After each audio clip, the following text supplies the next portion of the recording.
how's it going? My name is Eric Nealing. I am the team leader for Team AGGIE 5. We are going to talk to you today about the concept of quadruple net value and how it relates to the Mandolin Gardens Park development. Before we get started, I'm going to go ahead and let the rest of the team introduce themselves and tell you what their role in this project is.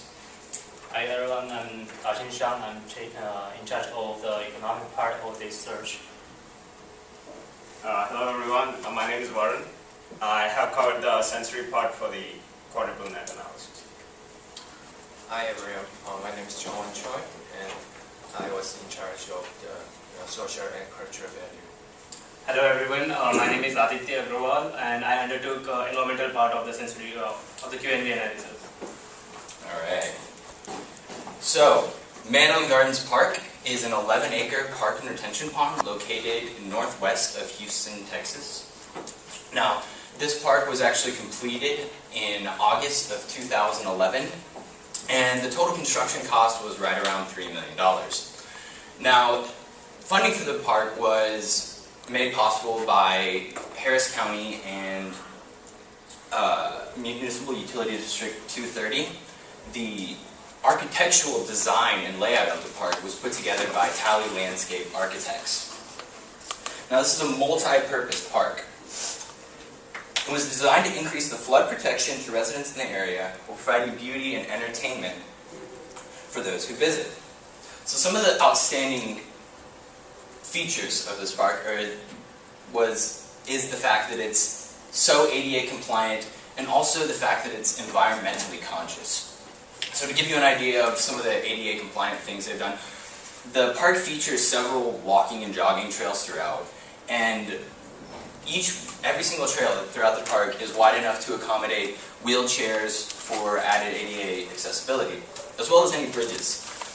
Some of the environmental aspects of the park are things such as dragonfly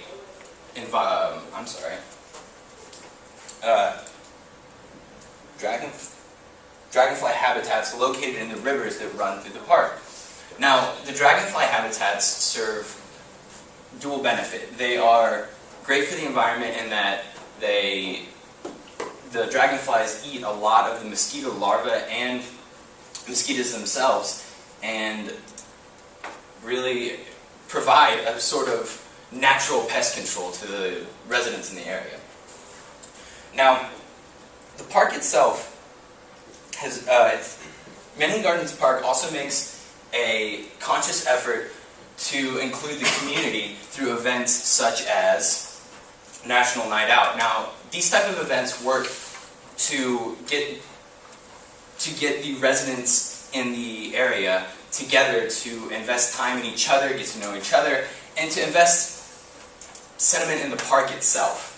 It's a great way to bring the community together. This park has had not only a positive environmental and social impact on the area as well, as we'll see a little later, it has increased the value of the surrounding properties. So this brings us back to the concept of quadruple net value. I mentioned it earlier, but what is quadruple net value? Quadruple net value is a social, cultural, environmental, economic, and sensory value brought to an environment, or to a development.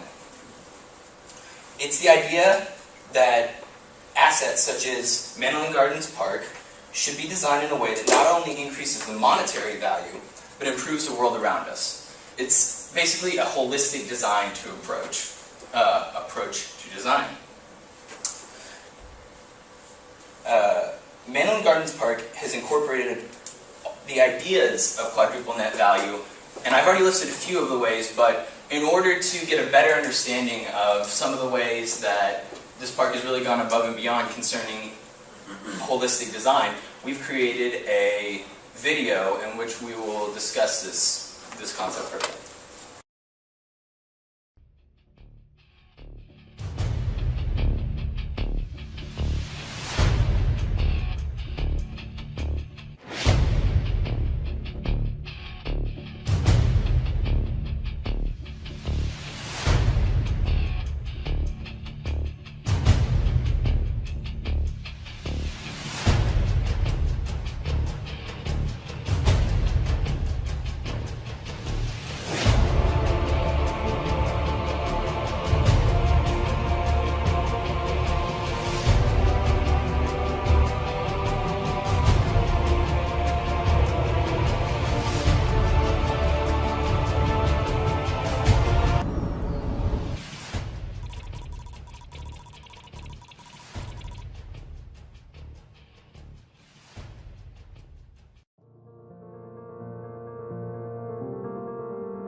Gardens is an 11-acre park and retention pond that offers 2 miles of ADA-compliant walking and jogging trails. Located just northwest of Houston, Texas, this space was designed to increase the flood protection to the surrounding area while adding value through both the beauty and functionality it brings to the residents who utilize it. Prior to 2011, this area was a snake-infested retention pond in desperate need of revitalization. Made possible through the financing and development provided by Harris County and Mud 230, as well as the architectural vision of Tally Landscape Architects, this area was transformed into a beautiful eco-friendly space. This development incorporates various sensory elements, such as water features and flowers, that work together to enrich the space. We can quantify the sensory value added to an area through the process of quadruple net value. This system is a means to measure the social, cultural, economic, environmental, and sensory impact that exists in an area. Mandolin Gardens Park has incorporated many elements that work in conjunction to maximize the net value experienced by its residents and visitors. As you will see, Mandolin Gardens Park incorporates the principles of quadruple net value in both its design and function.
let me make next presentation.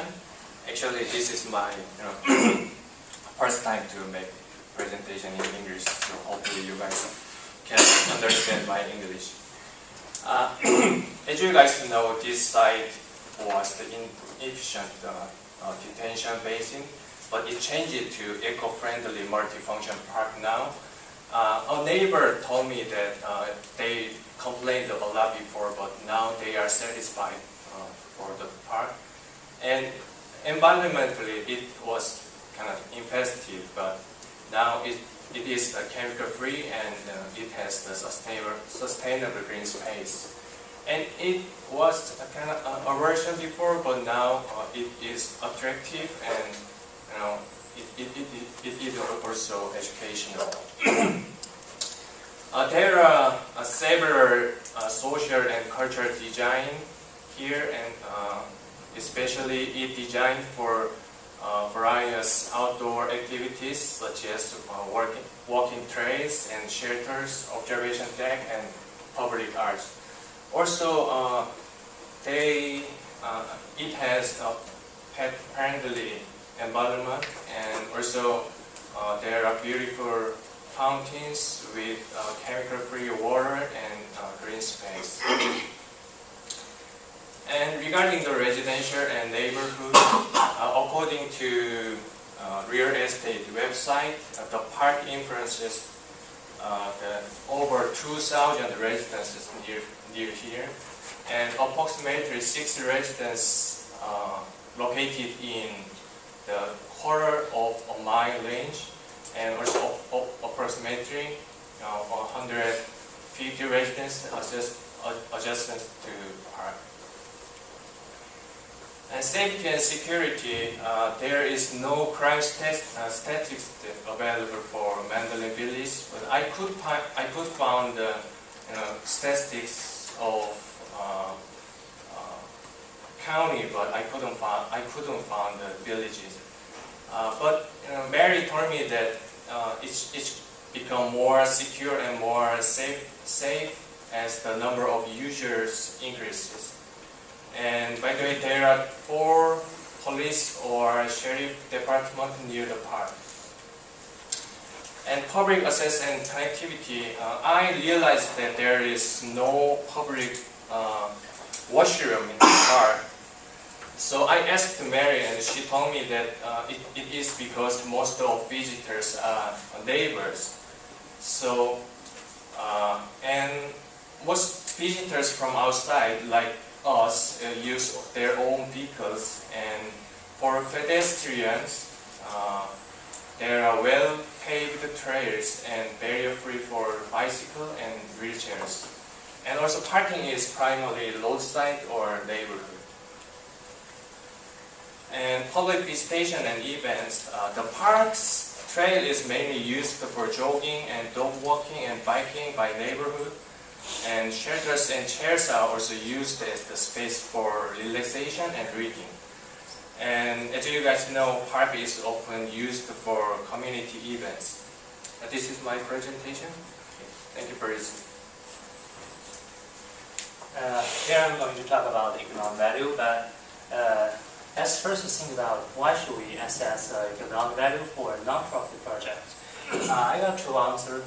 The first one is it's not a small bill, right? It costs so much to design and construct it, and the expense of the maintenance fee is also very big. And also we are spending the public money, right?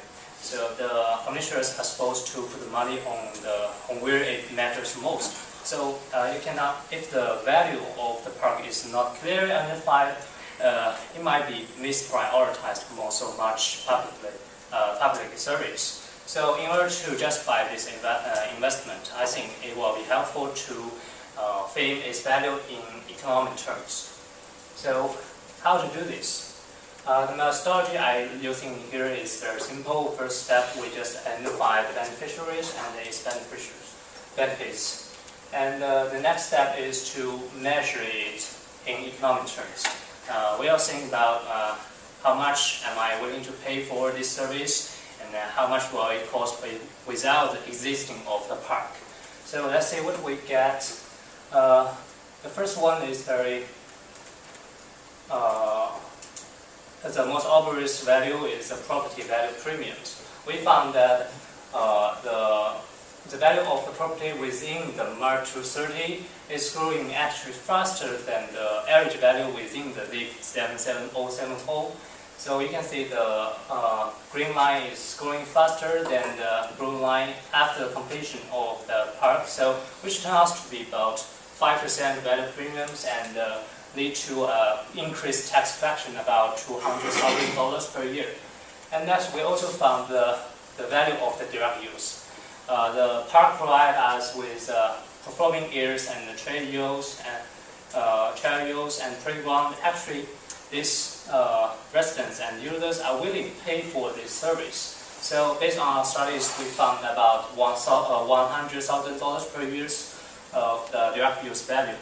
And the green space within the park also save us about $3,000 per year to purify the air pollution. And the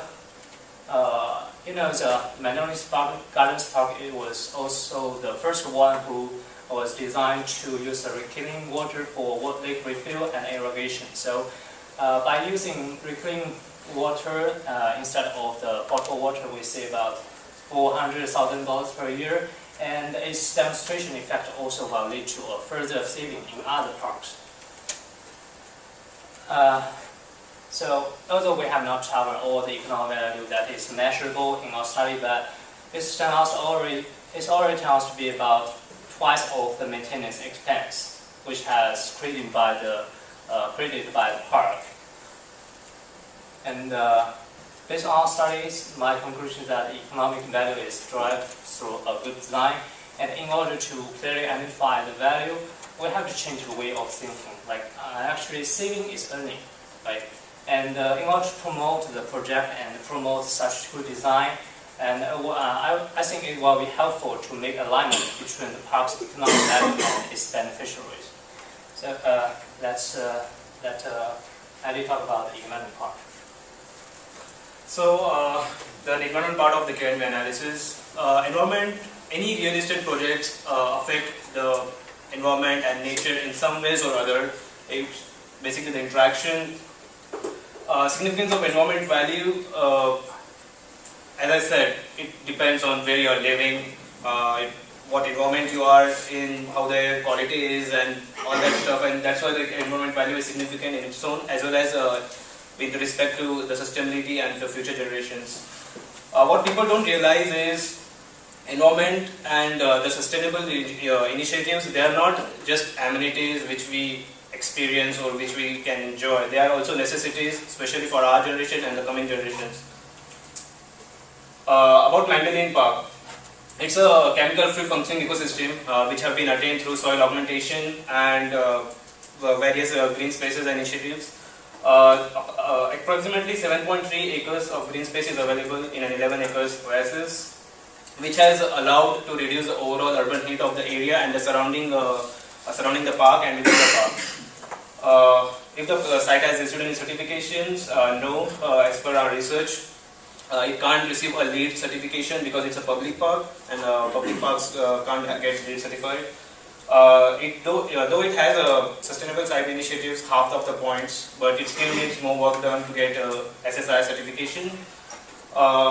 Due to the reduced urban heat and 7.3 acre green space, the carbon footprint of the park is almost zero. The energy usage of the park.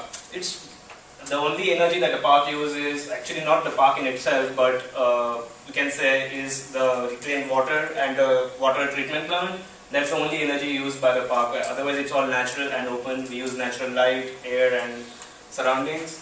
The air quality is pure and clean.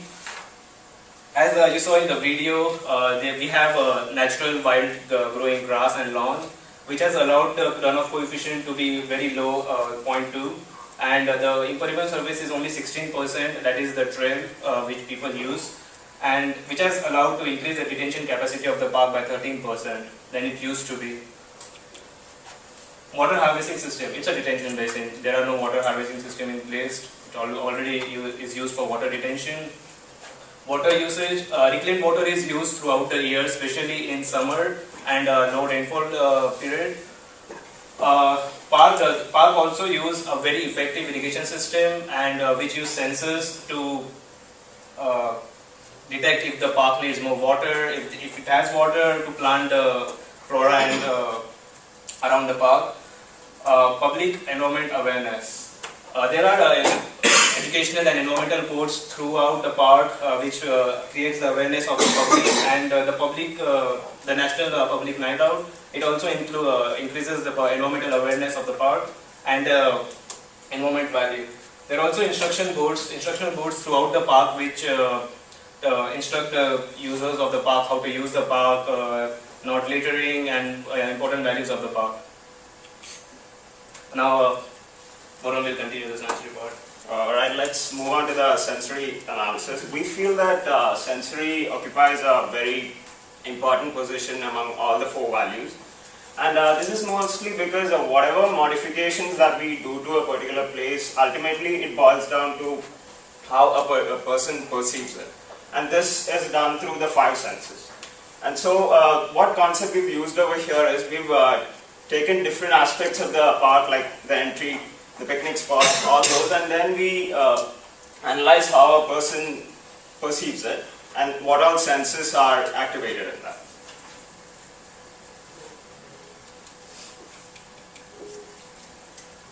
Okay, let's talk about the entry area first. Over here we have the fountain, the stone seating, the flowers. Over here, as soon as you enter, you have like all kinds of senses activated over here.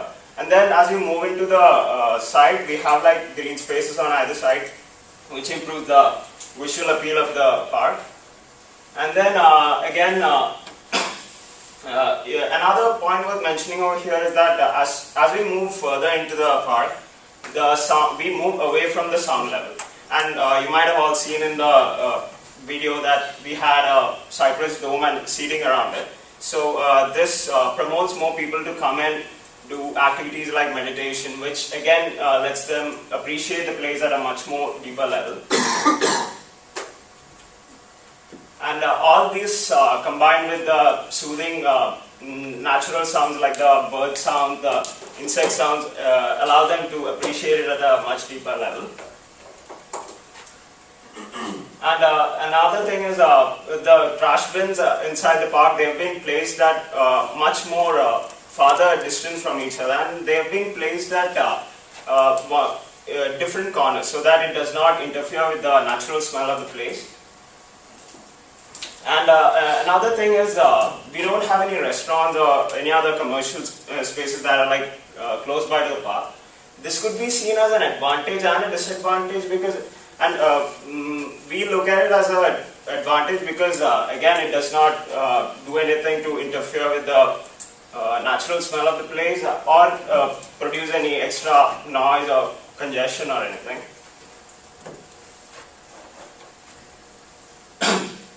And coming to the touch aspect and sensory, the whole park has been designed based on the American Disability Act.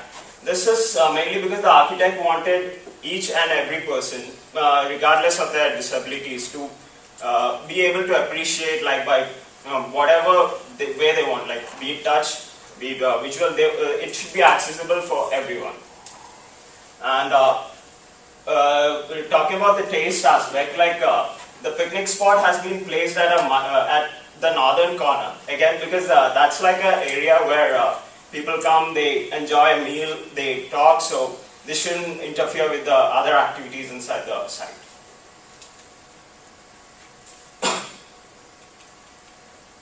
Okay, now I'll hand it over to Eric to deliver the conclusion. Alright. So, I think it's pretty clear to see Mandolin Gardens Park makes excellent use of quadruple net value. It incorporates it in its design and the way it's used. We did think that there was maybe one thing that could be added to the space to increase quadruple net value. And something we kind of noticed was that there's no lighting on any of the pathways, really. I mean, the space essentially has no usability after dark. So we thought that by potentially adding some sort of lamps or small pathway lighting, you could increase the amount that the space is able to be used, and just the overall environment in which you exist within it. I mean, in conclusion, Mandolin Gardens Park is a beautiful and enriching space that utilizes the values of quadruple net values to enrich the lives of everyone who gets the opportunity to go see it. We are Team Aggies 5, and thank you for your time.